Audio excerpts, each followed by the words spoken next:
Hello everyone, in this video I'll be showing you a build guide for the Raven Queen's Chosen GLOOM Weaver mod in Baldur's Gate 3. This mod was made by HighlyCurious and it's really interesting. So GLOOM Weavers are the servants of the Raven Queen, using their shadow magic and martial prowess to reduce enemies to ghastly corpses.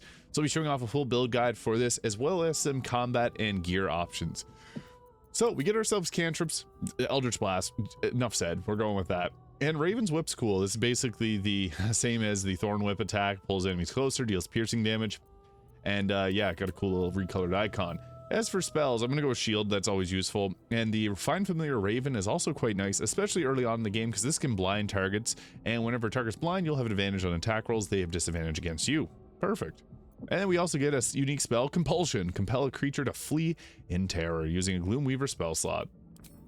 As for our ability scores, Charisma is our main spell casting modifier, so we're going to have a 16 and 16 Dexterity alongside 14 Constitution, 10 Intelligence, and Wisdom. And for skill proficiencies, it's your personal choice. Acrobatics can be really nice, and also Stealth can work pretty well too, so those would be the top picks. Now, as I mentioned, I will go over gear options in this video, as well as what to do in combat to make the most out of this build. So now we get to choose our subclass, and we're going to go with the Raven Queen's Chosen. This gives a +3 bonus to perception and advantage on investigation checks, and we get the Sentinel Raven, summon a Raven familiar that can blind enemies with its beak. And the Shadow Dancer is pretty cool, and Soulmonger, I'll be covering those in a future video. But the very will of Her Majesty, the Raven Queen personified. Unkindness puts it too far gently. So yeah, this is cool, especially for those that are a fan of the Raven Queen. At level 3, we get ourselves the Whispers of the Grave, allowing you to speak with the dead. We also get a Raven shape. Pick the shape of a dire raven that can avoid attention and blind enemies. This is also nice for being able to fly around to hard to reach spots. We also get to pick a few level 2 spells, Hold Person being a very useful one. Umbral Armor is kind of nice to envelop your target in shadows, increasing armor class by 2 and giving a +3 to bonus stealth checks. So that can work very well. Shadow Blade's also really nice, does require concentration. There's a way to make it permanent. Misty Step is always a nice spell to take, so that's what we're going to go with there, because sometimes you just need to get away from the enemies. At level 4, we get the Raven Queen's Rune. So a target receives a 1d6 penalty, attack rolls, ability checks, or damage dealt. And we also get to pick another cantrip here. We can go with like Vicious Mockery or Shillelagh there, your choice. Even Shadow Illusion can be kind of good. And for our feat, we're going to take up our Charisma to 18. Better for a variety of reasons, but mainly spell casting. At level 5, we get the Overwrite Memories. So this does 2d4 of psychic damage, rewrite an enemy's memories, causing them to believe they are your ally. They also take 2 to 8 psychic damage immediately and 1 to 6 per turn, so you can overwrite them to your team. And we get the subclass feature. When a hostile creature misses you with a melee attack will obscure your reaction, you can use your reaction to retaliate at the powerful strike that deals additional damage. That's really good because we want to be focusing on stealth a lot with this. We get some fun spells here now. There's some recolors here, so we got ourselves Thirsting Void, which is necrotic and psychic damage, kind of similar to Hunger of Adar. We also get ourselves Lightning Bolt, which is hard to not choose that. Haste is also a really effective spell, but you can take Counterspell too. We do get a really nice damage spell, a good crowd control spell, and another spell to just save our butts. That's really nice. At level 6, we get Stygian Blessing, so advantage on saving throws will lightly or heavily obscured. We also get the heavy summon Sentinel Raven, Quoth, the White Raven, quite formidable in battle if he does say so himself. And the Raven Queen's Apport, teleport your Raven familiar. Super cool. You can move around using your Raven to set up and get into optimal positioning. At level 7, we get the Raven Queen's Favor. So bestow your favor of the Raven Queen on a creature. It increases its movement speed by 1.5 meters. And its next attack does 3 to 6 extra psychic damage, similar to the soul branding that you get from Minthara. And we also get ourselves the Raven Guardians, which is similar to the Spirit Guardians. Does 48 of psychic damage. And then also we get ourselves the Grand Flight. Some extra spells here. So we got like Beckoning Darkness, which is the Sharans in Act 3 actually have this spell. It does 2d8 necrotic damage, and it takes that every turn if they're in lightly or heavily obscured area. There's also Withering Touch, which is 96 plus 9 damage, touches a nearby creature and pour a feat of magic through its very soul. 3 turns. We're gonna go with that. Staggering Smite can be nice and possibly stagger your target. Can't take reactions, more likely to miss. This does use your bonus action, so be mindful if you don't want to use up your bonus action there. I personally like Confusion as a spell. I think that's really strong. We can take Staggering Smite or even Stealth. The best choices here are, I think, these 3. So we're going to go with those. For my testing, I think that's what worked most optimally. At level 8, we get Nevermore. Detonate your Raven, hitting a creature within 5 meters of it with a Psychic Barrage. So explode the Raven. We'll take our Charisma up even further to 20 at level 8 here. And then at level 9, we just get an increase to overall health. And then next level, we get some nice buffs. So we get our class feature, get resistance to necrotic and psychic damage while obscured. And we also get ourselves Sentinel Raven. The Raven Queen smiles upon you. Some of the Queen's right wing capable of calling unkindness. So I'll show that off. As well, we get ourselves another cantrip. Bone Chill can be really nice to stop the target from receiving healing, so that can actually be useful in a variety of fights. At level 11, we get a subclass feature, Corvid Protection. You have advantage on death saving throws, and you're immune to psychic damage and cannot be frightened. Immune to psychic damage is huge against mind players, so that's really nice. We also get one of the best spells in the game with Cone of Cold, and we also get Desiccating Pulse, which does psychic and necrotic damage, knocks targets prone. This is similar to Shockwave, but with different damage. Hold Monster is also really nice. Grasping Shadow can be effective too. Dominate Person, even Banishing Smite Melee can be decent with the 5d10 extra force damage, but you do use your bonus action. We're gonna go with these 3 spells here. We got a strong Lightning Bolt and Cone of Cold, so really powerful. And we get Misty Escape. Upon taking damage, become invisible. On your next turn, you can cast Misty Step, although this will break your invisibility. And we get level 6 spells with the Finger of Death, 68 plus 20 necrotic damage. Pulling at a foe causing searing pain. If it does not kill them, they'll wish they were. We also get Chain Lightning, which is hard not to take. Auto's Irresistible Dance, good too. Circle of Death is also quite effective, so we got lots of great choices here. I think these 3 probably are the best. Circle of Death just being a huge blast in an area of effect. And our ability score improvement to take up dexterity works well, or you can take the Alert feat for the +5 initiative. Now, where this build really succeeds is teleporting around using your Raven companions, and then also dealing damage. You do have a Smite there if you wanted to use it. But as for our armor, I think that it's best to go... There's a couple really good choices. If you have the Resonance Stone, this can make this build really strong, because the Resonance Stone will double your psychic damage, which is a variety of what we deal. Early game, Potent Robe equals charisma damage equal to your charisma modifier. Added on top of Eldritch Blast is going to be obviously very effective, so that can work really good early in the game.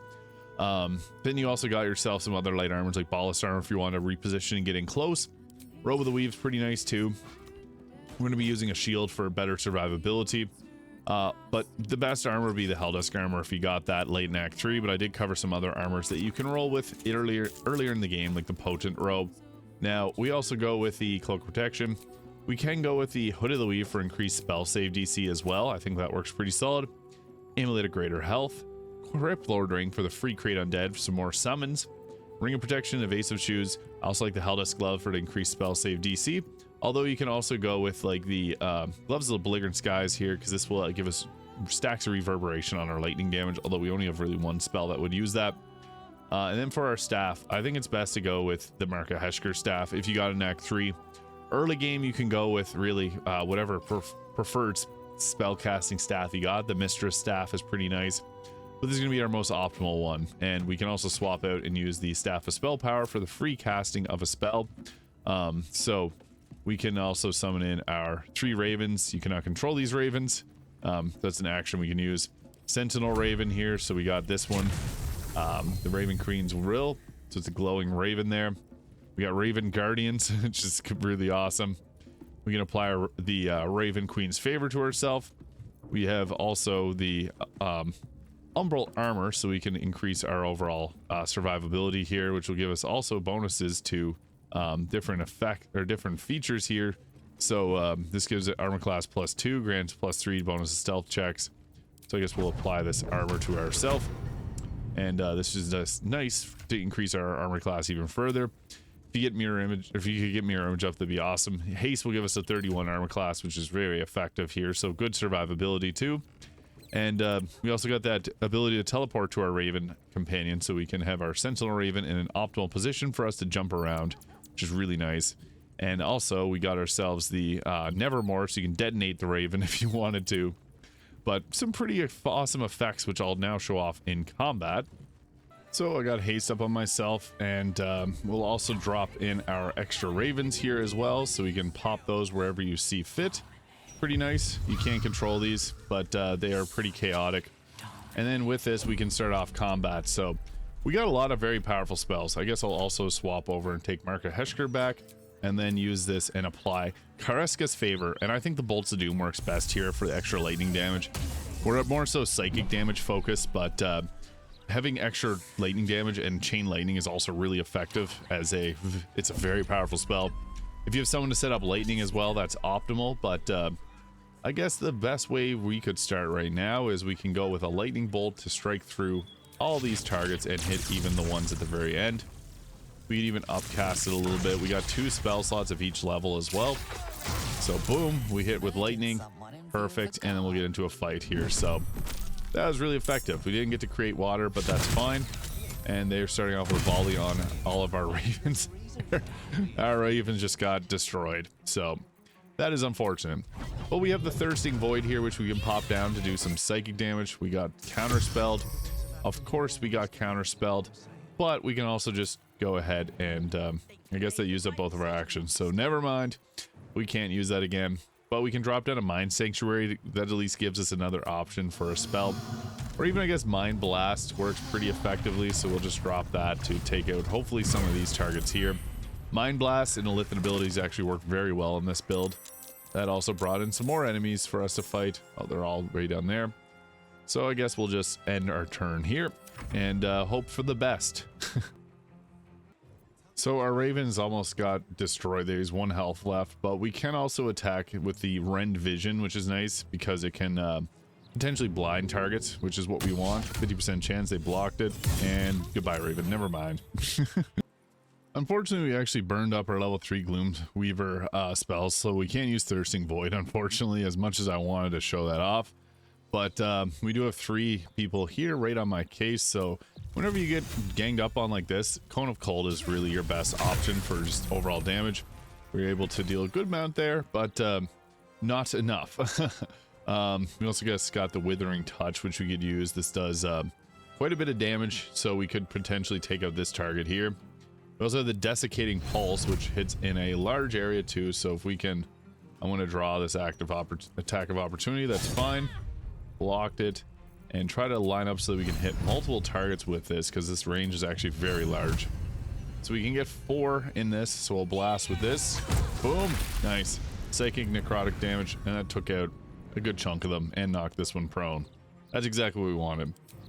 Now, it won't actually let me teleport to my Raven because the Raven's down, but we could have normally used that to fly back to our Raven. We also got the Misty Step, and we could have detonated our Raven. That might have been the best choice there.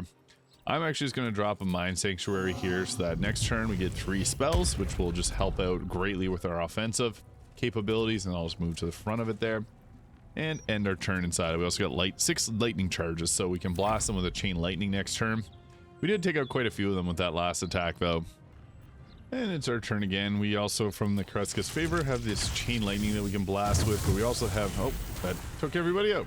Wow, that chained actually way farther than I thought it was going to. But yeah, we got ourselves the Glowing Eyes here. So yeah, Grasping Bind's another pretty fun spell because you can use this to just create a difficult terrain and then use this to pull things your way. Raven Queen's Favor you can use to give yourself additional movement speed as well. And then also you get that extra psychic damage on your attacks. If you wanted to put that on like your fighter, the extra psychic's really nice. And you can also put the Resonance Stone on someone that's in your you can put the Resonance Stone on your frontline fighter, which is cool.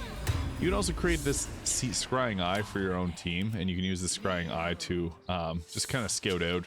I hated these things in Act 1, but it's cool to now have it on your own side. But yeah, that is the Gloom Weaver, very fun mod class made by HighlyCurious. So yeah, you can go check that out, or also hit the subscribe button below if you enjoyed this video. Thank you so much for watching, and I'll see you all in the next video.